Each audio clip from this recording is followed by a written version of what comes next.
Dragonites. Welcome to week 1 of Under the Sea. How is everybody's week going? Really, this week is nearly over, so I hope it's going well. If not, you know what to do. Go get yourself something nice. Reward yourself with something nice if it has been a great week, because Starbucks has pumpkin spice out, I'm just gonna say. So yes, definitely go get yourself something wonderful.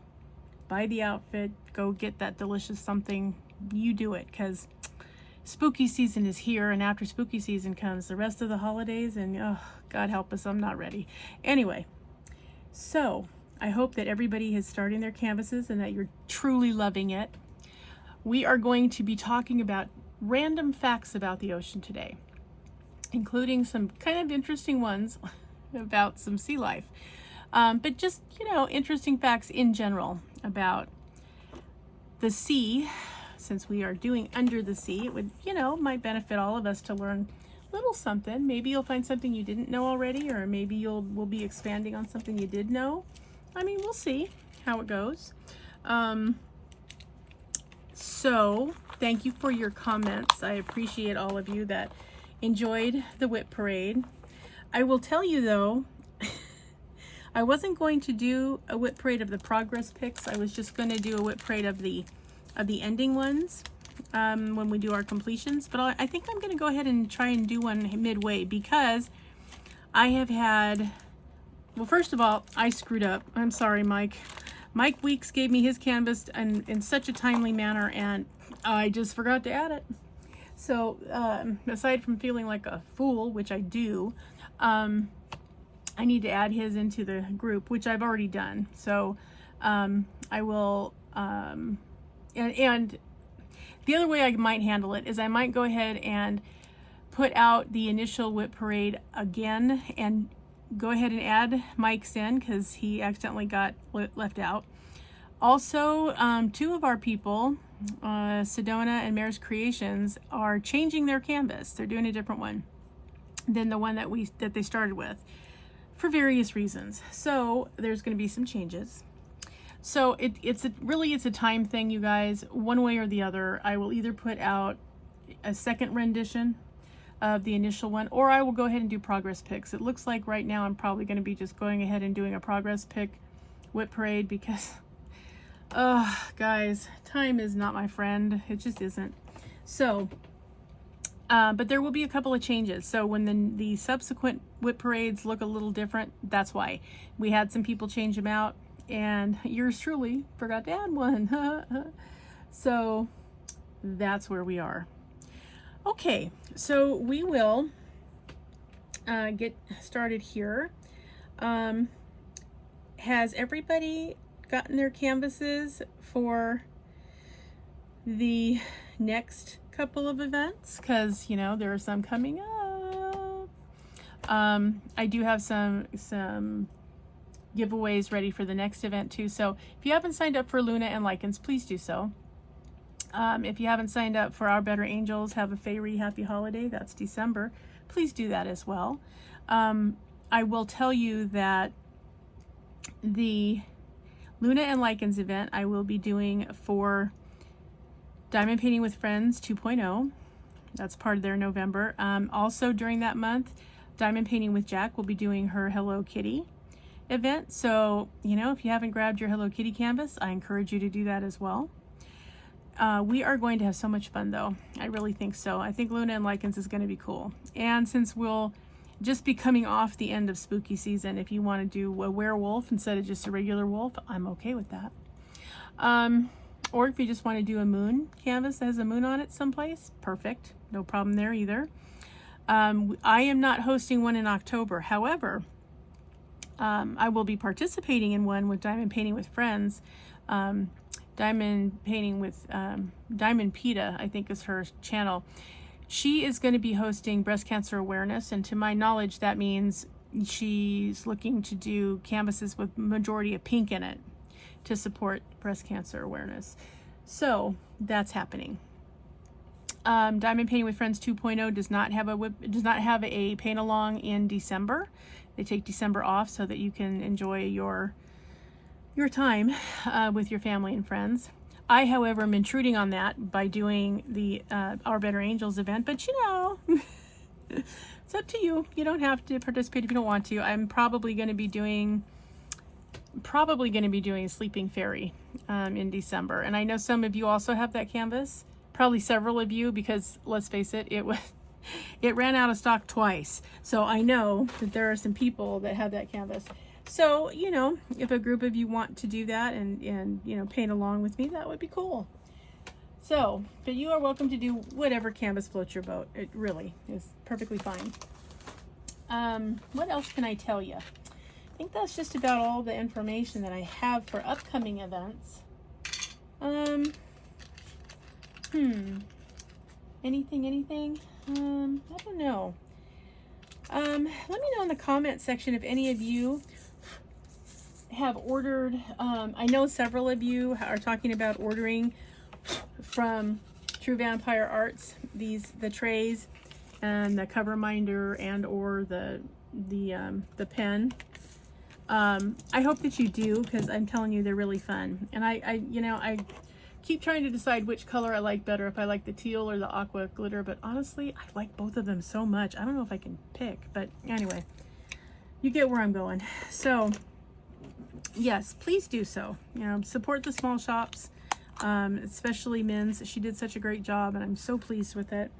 And yes, and if you did purchase them, I hope you're using them for the event, and I hope that you're enjoying them, because they really are so much fun to use.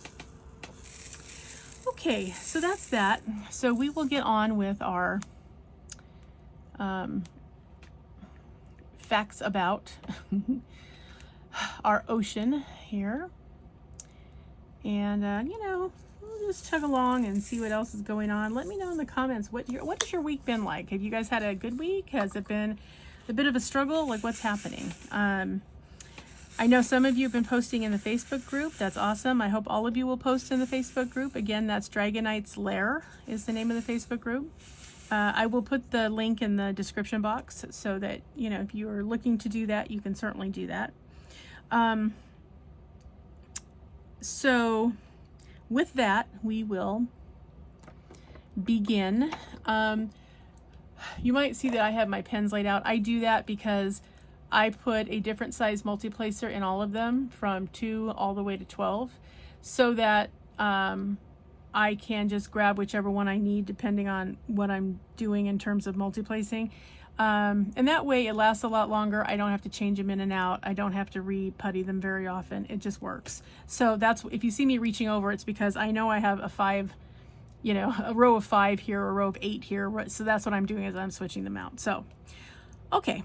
That being said, let us talk about this beautiful ocean that we all share, shall we? Okay, let me know in the comment section at the end which one of the facts that you found the most interesting, or that you didn't already know, because I always find it interesting to see, you know, what it has been appealing to people, because, you know, I'm working hard trying to keep you guys from being bored, so help me help you, okay? Let me know what you found the most interesting. Okay. The ocean, which covers over 70% of the Earth's surface, holds many secrets and unknown facts. Here are a few of them.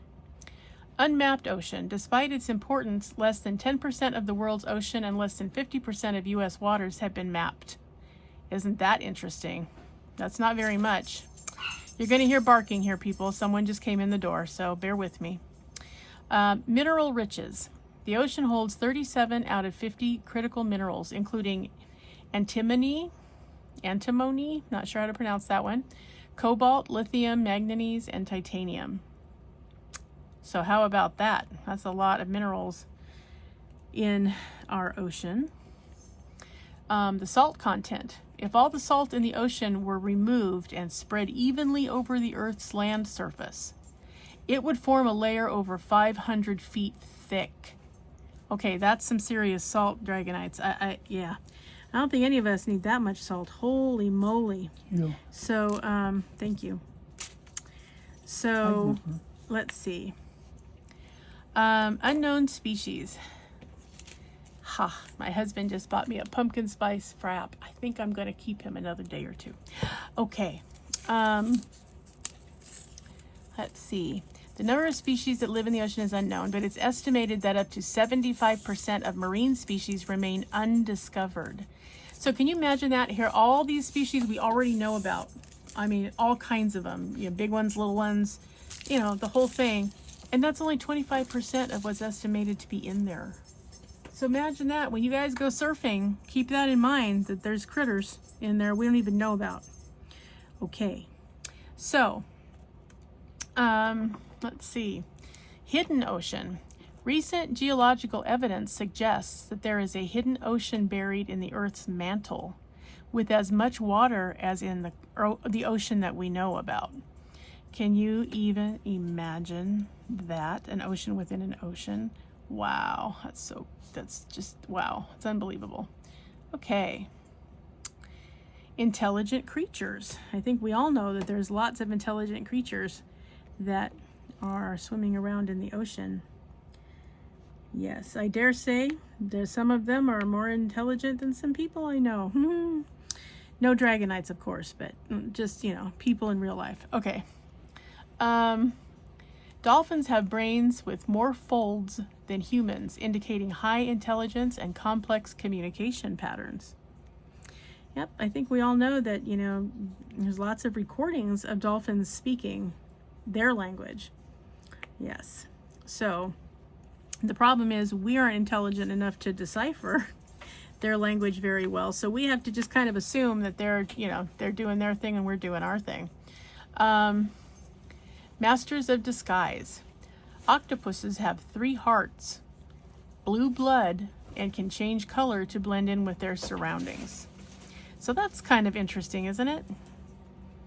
Blue blood octopi that can change color to blend in with their surroundings.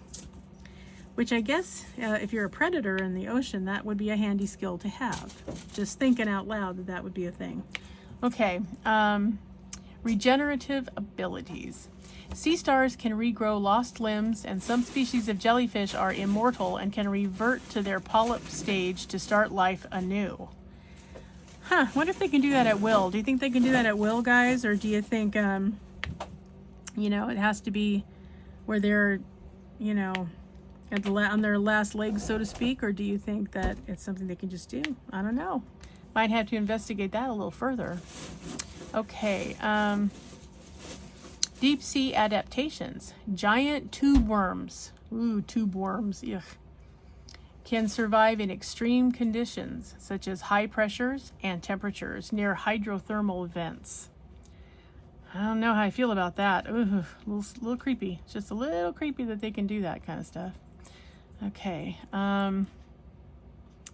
okay. The ocean covers 70% of Earth's surface and contains 97% of the planet's water. It's a vast, mysterious world that regulates our climate, provides food, and produces most of the oxygen we breathe. The Mariana Trench, and we're going to talk more about that in another video, guys, because boy, there's all kinds of cool stuff about the Mariana Trench. Okay, the Mariana Trench is the deepest part of the ocean, reaching depths of about 36,000 feet. That's pretty deep. Ocean currents play a crucial role in regulating the Earth's climate by distributing heat around the globe. The ocean is home to incredible creatures like the immortal jellyfish, bioluminescent deep sea creatures, and giant squid. I always thought it'd be cool to see a giant squid.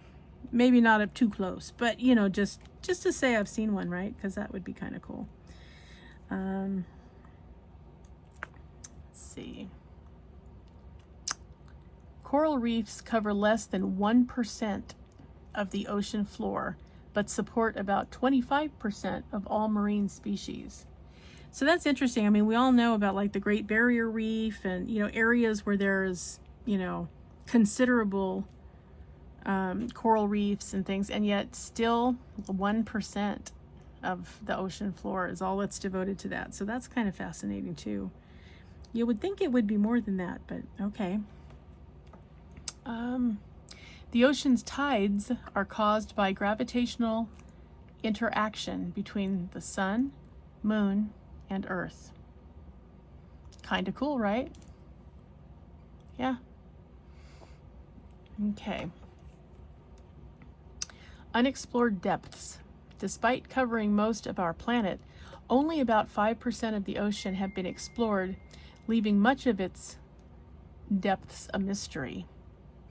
5%. Wow. That's all that's been explored. And you would think it was much more, because we've done a lot of exploration. Anybody old enough besides me to remember Jacques Cousteau and his work for National Geographic and all the places he went and all the creatures he looked up and just that whole thing? Because, yeah, that was an actual thing. Let's see. Darkness and pressure. The ocean is divided into abyssal, A-B-Y-S-S-A-L, abyssal zones, with the average depth being 12,400 feet and light only penetrating about 330 feet, leaving most of the ocean in constant darkness. Okay. Terrifying creatures. The ocean is home to terrifying creatures like the fangtooth, giant squid, and frilled shark, which have adapted to the harsh conditions of the deep sea. Scary to think about, but okay.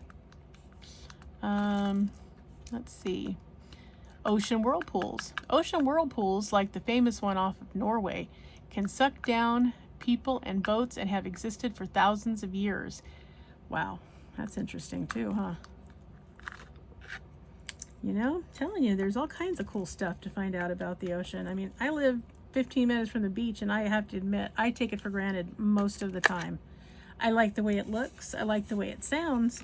But I don't really think much about its origins. You know, it just doesn't, you know, again, taking it for granted, which I realize I shouldn't do, but I do. And so it's always fun to all of a sudden have a reason to look up some interesting things about it. And I think that's incredibly interesting. Whoa, here's a creepy one. Flesh-eating bacteria. Eee. Flesh-eating bacteria like Vibrio vulnificus can be found in ocean waters, causing infections that can be deadly if not treated promptly. So guys, if you scratch your leg, or you run into something under the water, you get an injury, or even if you're walking on the sand and you get just what you think is a little scratch, please go have it checked out, because all kinds of weird stuff could be happening, and you don't want to be missing pieces of yourself because you decided it was no big deal. I just took care of it and it's fine. No, please have it looked at and flushed out by a professional. Thank you very much. This is your public service announcement for today. Okay. Diverse species. There are approximately 32,000 different kinds of fish in the world today, which is more than all the other kinds of vertebrates combined. Which is really cool when you think about that's just the fish. That doesn't include all the other sea creatures, right? So that is something else, isn't it? I mean, holy cow, 32,000 different kinds that we know of. They're not even talking about the ones we haven't discovered in that 75% we haven't discovered yet that we talked about earlier, right? Okay. Record breakers. The largest fish in the world is the whale shark, which can grow to nearly 60 feet, while the smallest fish is the tiny goby, which rarely grows longer than half an inch. So from half an inch to 60 feet, people, that's quite a span. Unique features. Some fish, like the angelfish, can live together in groups with one male and multiple females, while others, like the mud skipper, can quote-unquote walk on their fins and breathe through their skin. So that would be handy, wouldn't it? I would think it would be very handy to be able to do that, should you need to. I mean, heck, what's going on here? Okay, there we go. Let's see. Adaptations. Fish have adapted to their environments in incredible ways, such as the ability to change their sex, like some species of wrasse, W-R-A-S-S-E, or to live out of water for several years, like the lungfish. Imagine that, a fish that can live out of water for years. Not for 5 minutes, but years. I mean, guys, what a cool thing to know, right? And I don't know, maybe you'll win Jeopardy with this someday. Who knows? Okay, social behavior. Some fish, like hammerhead sharks, can live in schools of over 500 individuals with complex social hierarchies. That's kind of cool, is it not? I think it is. So yeah.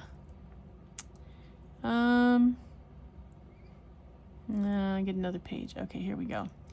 Okay. Oh, this one's a little risque. So those of you that have sensitive proclivities, beware. Barnacle penis. Okay, guys, this one's for you. You ready for this? Barnacles have the largest penis to body ratio of any animal, up to 14 times the length of their body. I mean, can you imagine that? Holy Moses, what would happen to you poor guys if you had to worry about that? So yeah, okay, I think that's the end of the sensitive material. And I didn't come up with it, guys. I swear to God, it was there when I did the search. Okay. Octopus punching fish. Octopuses occasionally punch fish for no apparent reason. Apparently, they're fish bullies. They just walk by and go, pow, see ya. Then they go away. I mean, rude, but what can you do? I don't know. Maybe octopi or octopuses get very frustrated with their life. I don't know. But anyway, octopus is a very big fish bully. Okay. And sand dollar rattling. Let me know in the comments, do you guys live in an area where you actually, or have you been to an area recently where you can walk along the beach and find sand dollars? We used to be able to do it here up toward Santa Cruz. You used to be able to see it. You haven't been able to for years, but when I was a kid, we used to walk up and down and find all kinds of cool stuff, including sand dollars. And I used to love to collect them and take them home. I only have probably 2 left, which is a drag because, who knew it was going to be hard to find them now, right? It's frustrating, but I mean, I don't know why you can't. Don't know if it's temperature, don't know if it's climate change, don't know if they just aren't surviving well, but I thought they were so pretty. I love the look of sand dollars because they're just pretty, It's like there's a design on the back. It's got pretty loops. I mean, it's just cool. Okay. When you shake a dead sand dollar, okay, meaning, there's no creature in it anymore, okay? The rattling sound is actually its teeth and jaw. How about that? Does that detract from it for you? Yeah, I always wonder what made the rattly sound. Oh my gosh, if you told me that though when I was a kid, I probably would have gone ew and freaked out, but I guess that makes sense that would be the case. I mean, those are the parts that are not flesh. So yeah, the leftovers after they depart from this world, and then they have the little rattly bits. So the little rattly bits, if you shake a sand dollar, just so you know, are teeth and jaw. Ew, remnants. So that was your hit of ocean trivia for today. So yes. So yeah, in the following weeks, we will go over some more interesting facts. We'll talk about the Marianas Trench, like I was talking about before. We will talk about some more sea creatures. We will get to know our precious ocean just a little bit more. If you're in the United States, are you guys where the water at your local beaches, if you go to the beach or drive to the beach, is it Gulf of Mexico, or sorry, Gulf of America water where it's warm when you go in it? Is your water warm at your beach? Or are you out here like I am where it's Pacific Ocean and it is cold all year round? Doesn't upset me at all because when it's hot outside, I like a nice cold ocean. The breeze is wonderful. Oh my gosh, so wonderful. So yeah, what kind of water do you have at your local beach? And what does your sand look like? Because that can really be different. I mean, between where I live now and where I used to live in the Silicon Valley, there's a lot of land in there, and the beaches are very, very different. Our beaches down here have sand that's kind of not ultra fine, but fine sand, and it's sort of a beige color on our beaches. And where one time when I went between where I used to live, where I live now, I used to like to go to Monterey, and it's a beautiful little seaside town. It's really pretty. It has white sand beaches, and I mean white, and it's so ultra fine that if you just go and you blow on it, little wisps will fly up from it, because it's that fine of a sand. It's very, very cool. And the water, crystal blue, like crystal. Our beaches here are also blue and fairly, I mean, you can see through it for the most part, but not this level of clear. Like, it's crazy to me that it can be that clear. So yes, what are the beaches like where you live? And what is your favorite part about them and your least favorite part about them? I think that will be interesting to find out as well. All right, guys. So tell me, how is your September turning out so far? You guys getting ready for spooky season, or are you like, I'm not even discussing it until October 1st? It's fine either way, whichever you want to do. I've been thinking about spooky season. And you know what to do, if I want to do, what diamond paintings I want to do just for spooky season. So I've been looking at that. I think I'm going to do, well, I'm definitely doing a couple of them, which I'll be showing you in my completions for August video. You'll see what I'm working on for September. But long story short, I'm going to be working on a flaming skull that my husband got me during the Christmas season last year. It was in my stocking. So I like that one, and I think it looks very, very Halloween. And of course, every year I work very hard to try to do a Pennywise canvas. I know some of you are going, ooh, Pennywise is so gross. Yeah, I know. He's an acquired taste. It's okay. I'm doing a small one this year. I do have one. I'm actually doing one that has the current Pennywise. He's standing with, and he's holding on to Georgie, who's the little boy who takes, you know, who he gets the first few minutes of the film, in case you haven't seen it. And that is proving to be pretty fun. It's very tiny. It's a 30 by 40. I do have a larger canvas that I wanted to do from Raven Diamond Art, which is no longer in business, sadly. That's like a, I don't know if it's a 40 by 50 maybe. That is called Clowning Around. That is the Tim Curry version of Pennywise, which is my personal favorite, because yeah, I'm old school, and that was the first time Pennywise came to the screen, was in a mini series long time ago. I don't know, late 80s, early 90s, whenever it was, that showed Pennywise for the first time, and it happened to be Tim Curry that played Pennywise. So his version of it is what I think about anytime I think about Pennywise. I do not think about the Skarsgård Pennywise. So not that it's not terrible. He's okay too. But I like the original. And I think Tim Curry had a real ability to be both, you know, intriguing and creepy as all get out. And that to me is what made the story. Because if you've ever read it, if you happen to be a Stephen King fan, there's a lot that comes off the page at you when you're reading that. And one of the things that I always felt about Pennywise, okay, he's a dancing clown, okay? That's how he was, his headlining looked like when he was with the circus, okay? Pennywise the dancing clown, okay.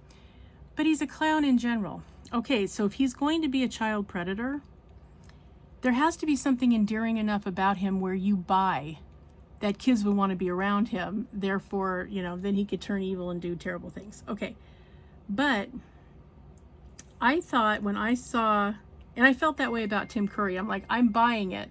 I'm buying that Tim Curry is Pennywise, okay? So that made sense to me because I could see where he would be, you know, he looks like, oh, a friendly clown, and then he becomes gross and horrible and evil and has big teeth. Okay, but the Skarsgård clown, I don't remember who plays. Is it Andrew Skarsgård? Which Skarsgård brother it is, I don't remember.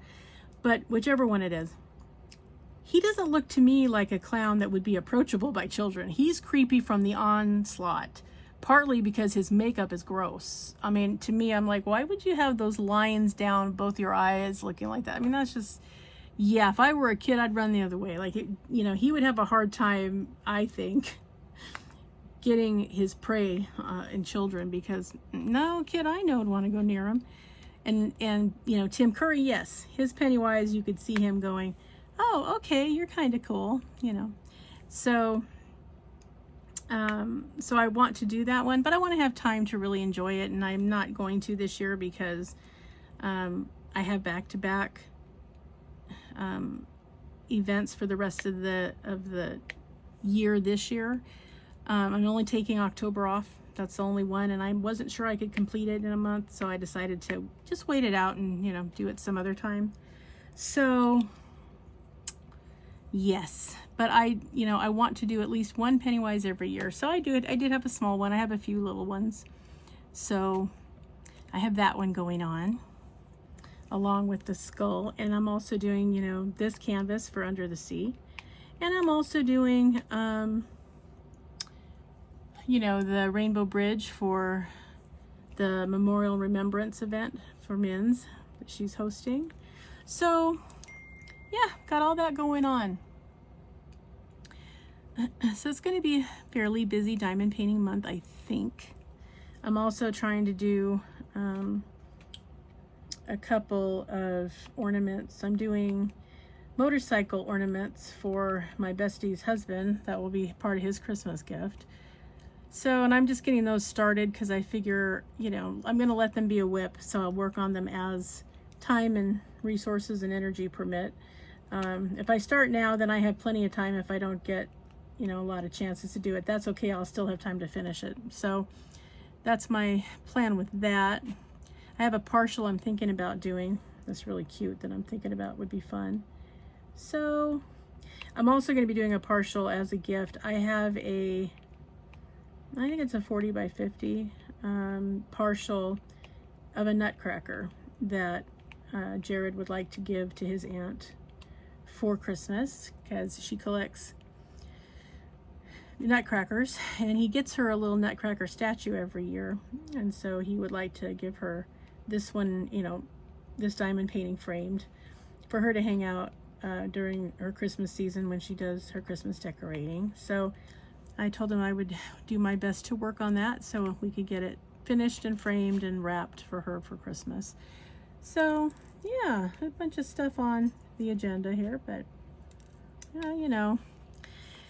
and I always do that to myself because I always tend to think I'm going to have more time to work on it than I actually am, which is probably, my downfall of downfalls. I should know better because, yeah, I always do that, and I never do have the time, and then I feel like, why did I set myself up for that?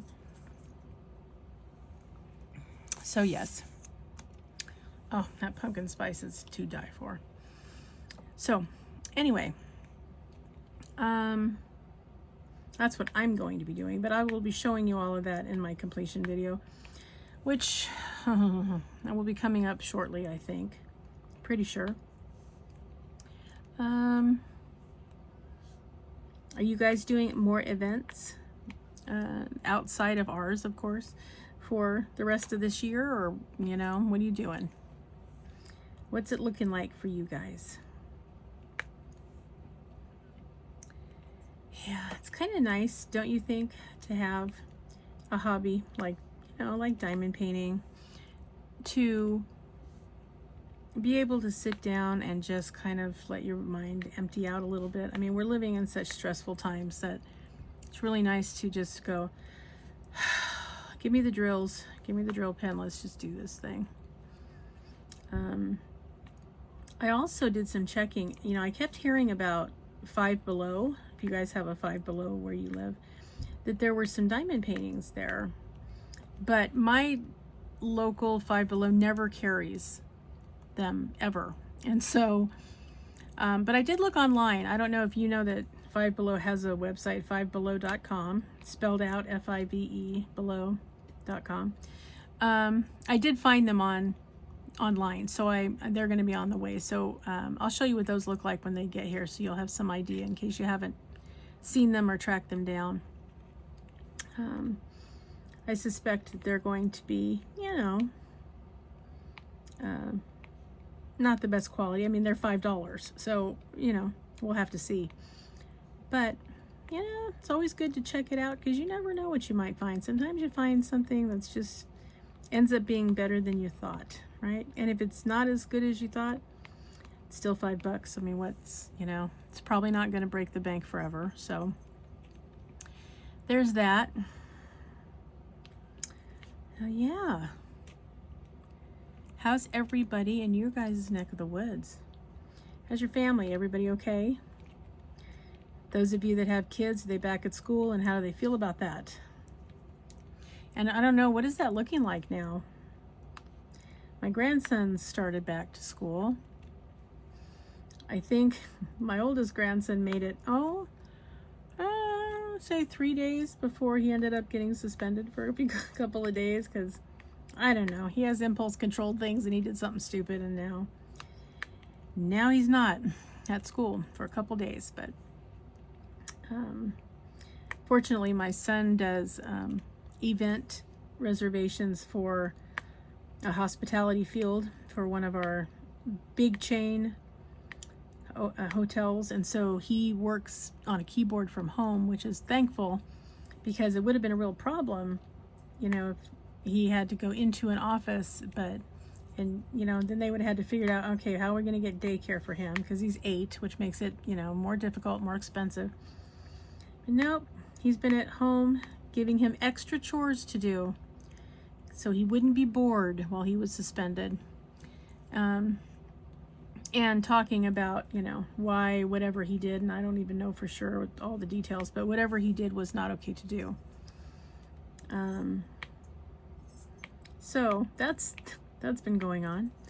I said, well, you know, that's good that he's getting an education and what's appropriate, and you're not letting him just sit around the house either. It's like, you know, you're supposed to be at school. You're not at school. That means you're going to be working. You can do my work for me around the house while I'm working where I'm supposed to be, and you know, we'll get all of that done. And then when you go back to school, you can, you know, remember that this is what it's going to be like if you're not going to be at school when you're supposed to be. You will be at home working your little keister off, and all's good.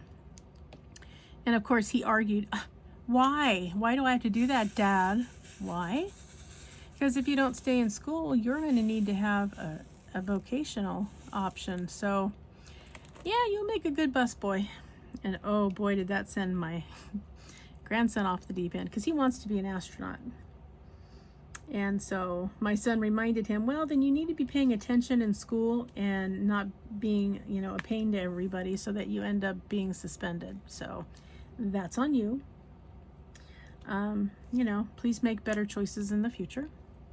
But while you're here, yep, this is what's happening. And I mean, he's not letting him sleep in, like, no, nothing. He's not, you know, it's not a vacation for him, which I think is probably a good thing. It used to drive me crazy that, you know, they would have to, if your kid was suspended, you know, what did you do to him?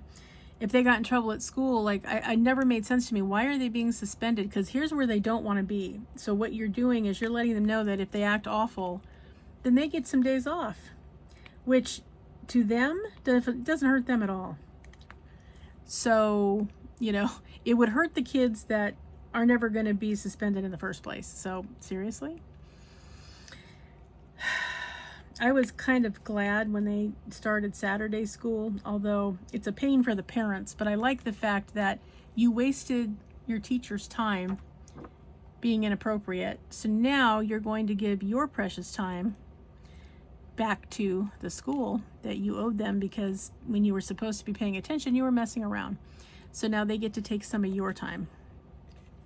So I'm really okay with that.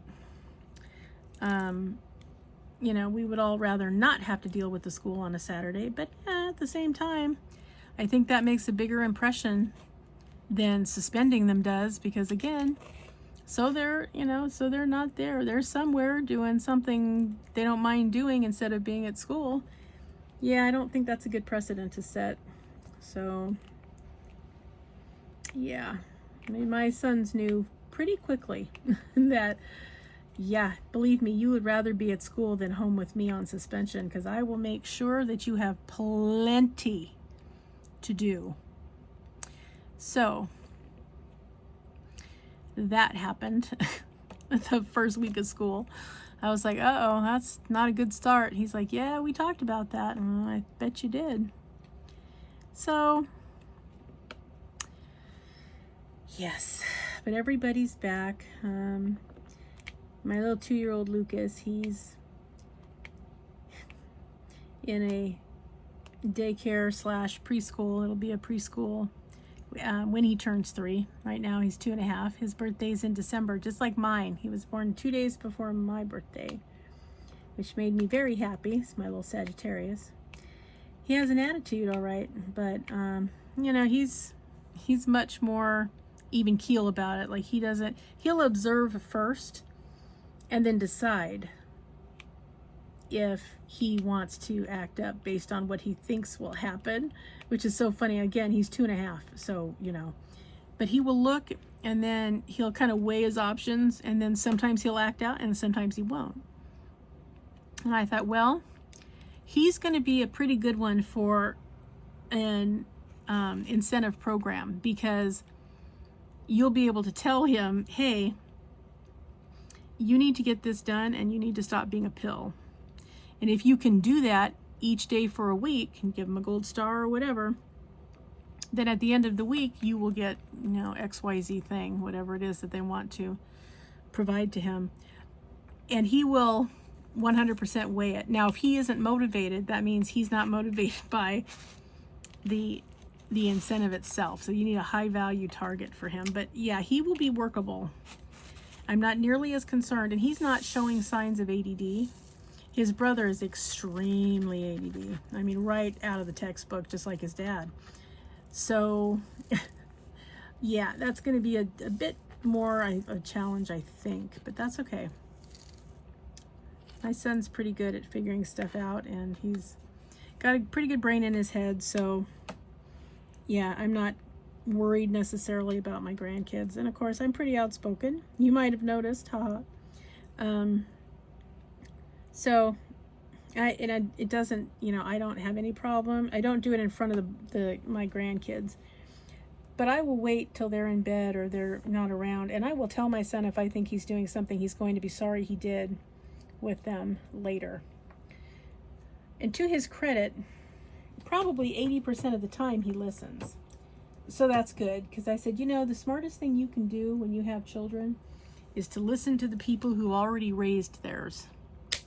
Because invaluable lessons. So, and sometimes he'll call me, like when the school calls for my oldest grandson, the one that got suspended, because he's on an IEP, because he's in special education for his attentional deficits and how that impacts. If you have ADD in your world, you know how negatively it impacts the ability to learn. So, you know, you have to be able to have an attention span. You have to be able to concentrate in order to learn. So if you can't because your neurology does not allow you to even sit still, you're always going to be struggling to learn. And that's a problem because you don't want to raise a dropout if you can help it, right? So you have to have some finesse about how you go about it. Otherwise, they'll be lost to you before they even hit high school. So all of that being said, my son is really pretty well on it since he has ADD, and you know, he knows what he went through. He he catches on a lot faster. He understands his kids. He knows, you know, what they're thinking before they're thinking it, which is wonderful. So, yeah, he does a good job kind of keeping everybody's act together. So I don't really have to say much. I can commiserate with my grandkids, which makes me happy. Sometimes they call me to tattle on their dad. That happens. And then I have to say, well, if dad said you couldn't have, you know, dessert before dinner, there's probably a good reason for that. He probably wants to make sure that you have enough good food so you can grow big and strong like him, and you can't do that if you eat a bunch of sweets first. So, well, there you go. We have those kind of conversations. So, it works out. But I miss them. I wish they were closer by. It's very frustrating to me that one's 1,500 miles away and one's 3,000 miles away. And oh, I utterly hate that. I hate that every day. I'm thankful for FaceTime, but it's not the same. So we have to settle for deep philosophical conversations. So that's okay. Sometimes the deepest ones are with the 2-year-old, but you know, here and there. So yeah, my middle son has a 7-year-old, and my little granddaughter, she's something else. She's headed to 19 months, and yeah, she rules the roost over there. So that's another interesting thing. She wears everybody out. But their mom is homeschooling, and I really don't agree with that.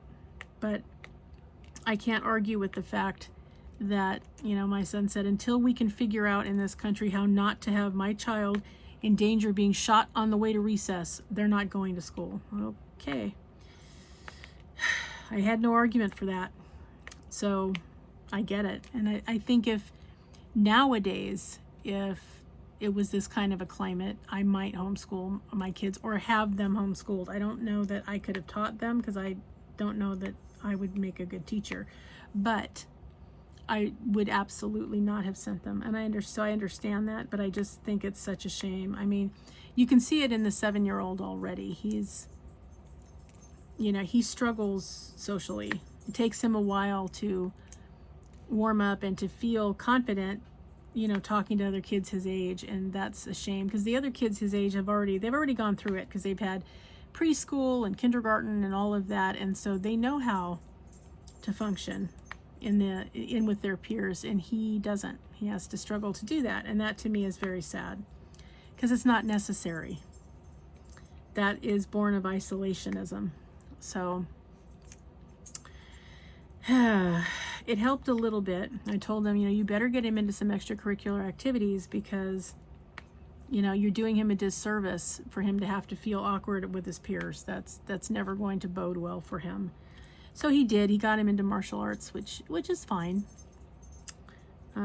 Especially since his favorite thing in the world is Teenage Mutant Ninja Turtles. So, and they are also into martial arts. So that was all fine, and I think it's helping him a lot. He will need that on an ongoing basis. He will need extracurricular activities, but for now, I think that's meeting his social needs as well as academic needs. And so, yeah, I just feel badly that he's missing out on, you know, what it means to be in a classroom. I don't think we realize how much we glean from that until we're out of classrooms. But you learn a lot. You really do, including how to recognize somebody that you don't want to be around, because you can, you know, listen to them or watch them, and you just do observation and know, oh, if I hang out with that kid, I'm gonna end up in trouble, because that kid's in trouble a lot. So nope, don't want to do that. We carry that into adulthood with us. And even though we don't talk about it as the same way, we utilize the same way of figuring that out when we're out in the world as adults, and we go, yeah, that person, nah, no thank you. They're going to be a problem, and I'm going to leave before the police get here. So, okay, bye. You know, we understand that. You know, girls learn to know what a predator looks like, or at least to have a red flag. You know, they will know that if you're getting goosebumps and your hair stands on end when this person's around, you probably need to trust that and take a long walk because, you know, we're to a crowded area. And, you know, that can be very important to be able to gauge that.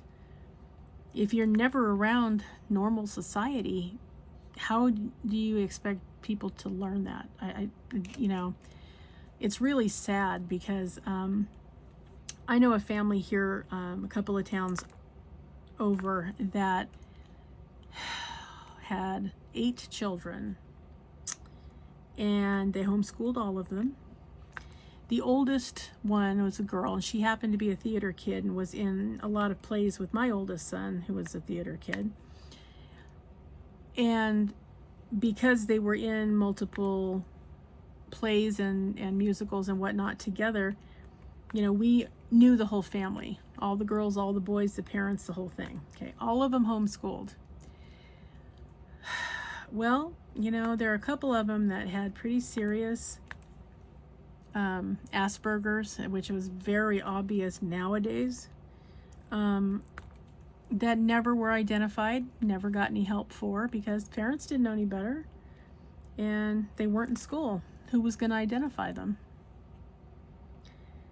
So we watched the oldest, very sweet girl, very sweet, struggling unbelievably.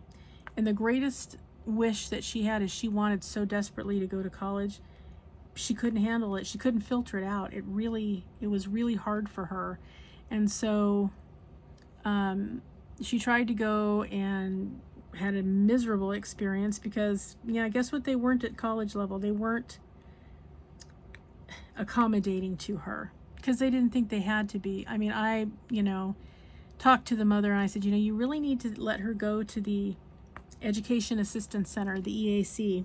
All colleges have them. Sometimes they call them something else, but they all have one. And let them evaluate her, because what she needs is some accommodation. So, you know, maybe what she needs is she can get by with just a note taker so that she can concentrate on the lecture. Maybe she's going to need, you know, a different type of testing to find out how much of the information really went in. Maybe she's going to need adaptive grading.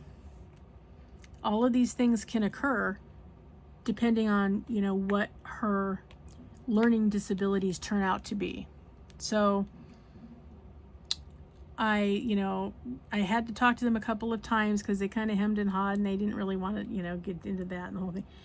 I finally, like the 3rd or 4th attempt, I told her mom, I said, you know,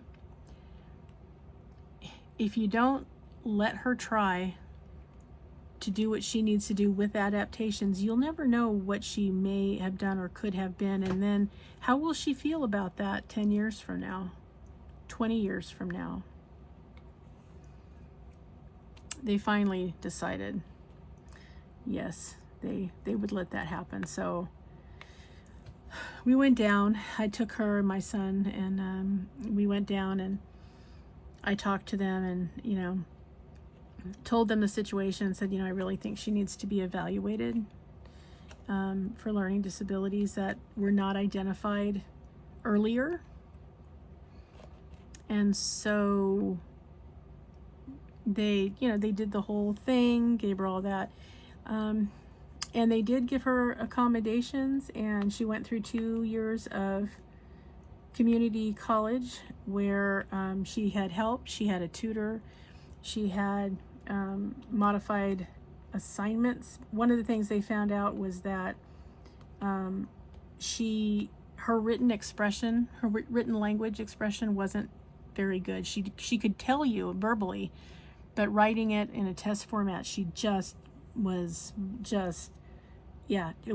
cut out for that. So that was fine. So one of her accommodations is that she gets to take her tests orally to the teacher. So, you know, and the teacher got to arrange that any way she wanted to, but it was something that she did not, because the object is to learn what did she really comprehend. It had nothing to do with what could she tell you about it, which wasn't much. But if she could speak it to you instead of writing it, then she could get across, you know, very nicely, maybe 85% of it, where if she was writing it down in essay format, I mean, if she got 20%, it was a good day. So imagine in the college system how different, sorry guys, phone calls, imagine in the college system how different that would be based on what she could have done grading wise, where she would have ended up placement wise, how things could have gone. I mean, she may have ended up in a completely wrong place because they thought she wasn't comprehending. Well, it wasn't a comprehension problem. It was verbal versus written expression. So being able to find some of that out really did help. So she spent a couple years, got her not basic education, but her general education down.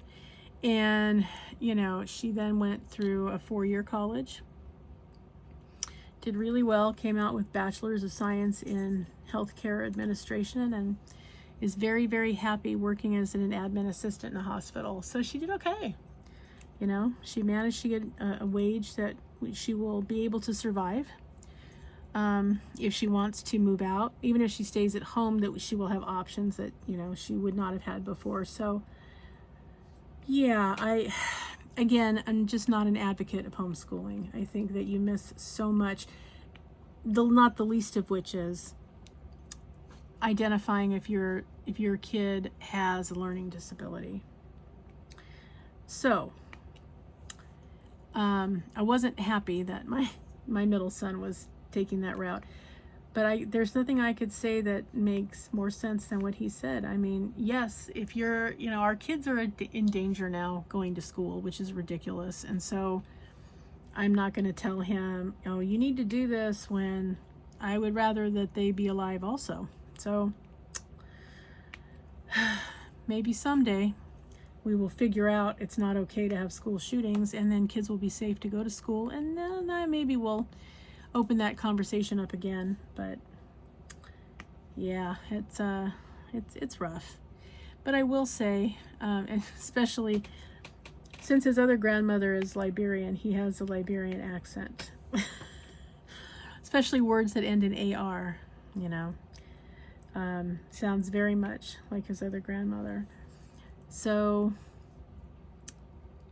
which is kind of adorable, but I also think he probably wouldn't do if he was in school. But anyway, you know, we'll see how it goes. They might be completely fine. And, you know, I don't think that their mother is that happy a person. You know, I've watched her as an individual, and yes, you know, yes, of course she's tired. I mean, she's raising children, so naturally she's tired. But yeah, I don't think it's as fulfilling for her to be a stay-at-home mother as she thought it would be. So that can be a problem too, because I'm sure, ladies, you know what I'm talking about when I say that can breed discontent, which then has to be figured out some other way. So yeah, it just comes with issues. So all of that being said, I kind of hope that someday they will be able to get in a institution of learning where they can experience what it means to be with their peer group before they get into junior high and high school, because you don't want to homeschool a kid and then drop them into a middle school or high school unless you want to traumatize them, because oh boy, will it be.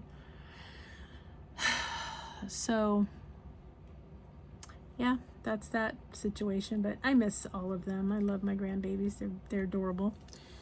And I miss my kids. So yeah, there's that. And I was trying to figure out what on earth, and they're so different. Their personalities are so different that I'm already trying to think about Christmas. Like, what on earth am I going to get this one, and then that one, and then, oh my goodness, what about this one? And I try not to get the older ones something as a gift that their younger siblings could choke on, because chances are something could easily happen because it'll be missed, and then there you'll be. So yeah, that's going on too. So Yeah, I try to get them something that they want, that they really, that they really are looking forward to having. They know that Grandma doesn't participate in video game purchases. I absolutely refuse to do that. Other than that, I will consider any requests made. So, yeah, we'll see how that goes. But yep, I just can't believe that holiday season is getting here so quickly. Oh, I'm not ready. Just plain not ready. So, don't know. That's kind of all the interesting facts roaming around here. If you can call that interesting, I don't know. Neil's continuing with his infusion medication. So far he's doing really well. The only thing that he has experienced that we know of, and I say that because we'll find out for sure when he has the MRI after the next couple of infusions, we will find out if he's having any brain bleeds, because that you can't see. So, but right now, the only thing that we've noticed is that he really does, and it's been consistent every time, he really has trouble regulating his body temperature for a few hours after that. He goes ice cold and then he sweats. So, all in the same room at the same temperature. So that's been interesting to observe. So I think that's something, though, that's, we can modulate that for him if we need to. We have blankets, we have the thermostat, we can do that. If that's the only thing that occurs, then it's going to be a good thing. I'm really hoping that that's all that's occurring. So that's happening.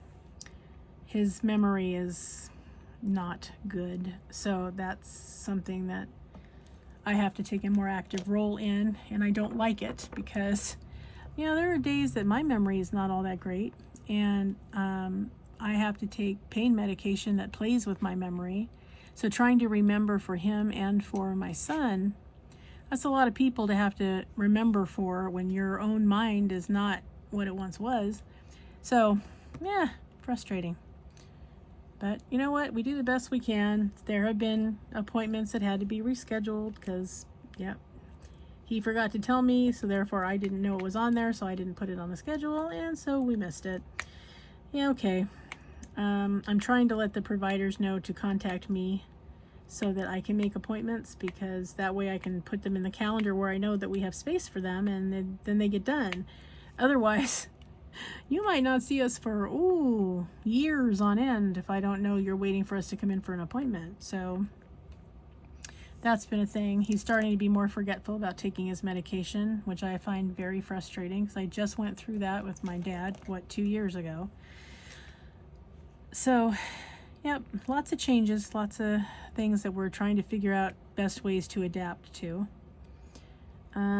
We have an appointment with the VA in the middle of the month to talk about aid and attendance. So that would be a good thing, because if we can get some help in the house, that would really be awesome. I would be very happy about that, and so would he. So we'll see. We will find out what we can find out. It's fortunate that Neil was in the military for almost 21 years, because there's no question about, did he serve long enough to qualify for this, that, or the next thing? Yeah, he did, and we know that going in, so all good. So anyway, I'll keep you guys posted. Cross your fingers that there's something for us to discover. We're going to be talking to them about not only aid and attendance, but also if there's any help that they know of available for us to try to access to deal with the roof before the rain starts and ends up inside the house. So yes, cross your fingers on that one. But otherwise, we're all good. The animals are good. Finnian's heart medicine was keeping him from being hungry, so that was a problem. So I had to email his doctor, and she said, go ahead and take him off of that one. Just leave him on the diuretic. Take him off of the heart medication for a week. Hopefully we'll get him back into a regular eating pattern, and then we'll try it every other day instead of every day. Okay. So that just happened yesterday. And so I'm happy to report that today, for the first time in a long time, he helped himself to 11 huge hornworm, or not hornworms, but superworms, gargantuan ones that are very gut loaded, because I always gut load my feeders before I give them to my dragons. So there was, yeah, there was a lot of Griffin. It's okay.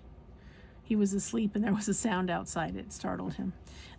So yes, so he ate really well today. So I'm hoping it's a trend and he will continue to do so. So yeah, everyone else is good. So, all right, Dragonites, I have talked your ear off for an hour. I hope that you enjoyed the Whip and Chat today. Stay tuned for more interesting things about the ocean as we travel through our our canvases. I hope you guys are having a good time. Let me know, are you enjoying what canvas you chose to work on? I'd like to know if you're really enjoying it, or if you're like, oh, this is going to be a struggle to get through. You know, you can change your mind. If you want to do it something else, you can send me a picture of the new one and start a new one. You have time. You're only in week 1. So if you want to do that, this would be the time rather than wait any longer. So let me know. Keep me posted. I hope everybody is having a good time, and I hope you're getting some cooler weather as we start to head into fall, and that you are ready for what comes next. All right, Dragonites, I want to say thank you so much to any of my new subbies. Thank you so much for choosing this channel to subscribe to. I know you have lots of options. I really do appreciate it. And to all my tried and true subbies that leave me comments with little happy emojis and hearts, I adore you. I think you already know that. And thank you for spending some time with me. I hope that everybody has a wonderful rest of the week and have something wonderful planned for the weekend. And, you know, wonderful can mean a nap and a diamond painting. That's all I'm saying. But something that you're looking forward to. All right, my Dragonites, remember, always be a dragon. Spread your wings. Protect those you love. Have fiery passion. Stay strong, slay your fears, and always fly high, rise up, and soar. Remember, you are Dragonites. You are the living representation of the most amazing creature ever to be. So, you should be spoken to with an amount of respect appropriate to your status. If you're not, you know what to do. You tell them right to their face, you are not worthy, and you walk away. You can say that in any intonation you prefer. You can say, you are not worthy. Turn around and go. You can say, wow, you're just not worthy, and walk away. However you want to say it is totally up to you. You walk away, and you don't give them the time of day in your presence until they can treat you with the appropriate amount of respect. Period. End of discussion. All right, everybody. I will see you in the next video. I hope you have a wonderful rest of your week. Hugs and loves to all of you, and I'll talk to you soon. Bye-bye.